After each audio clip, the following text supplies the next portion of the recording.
But I think sometimes what happens is that students may become too reliant on certain AIs like ChatGPT or anything like that. So then that prevents them from really engaging and learning. They rely on it as like, I wouldn't say a crutch, but they rely on it. So then when they get to the content, they're not able to thoroughly explain because they focused only on using the AI. And Lauren, I'll come to you with that as well. I do have some questions for Keely as well, but I'll come to you first as well. Sure, great.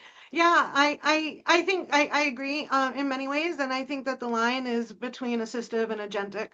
And the question, what happens if the student becomes the programmer? That leaves a whole other kind of space.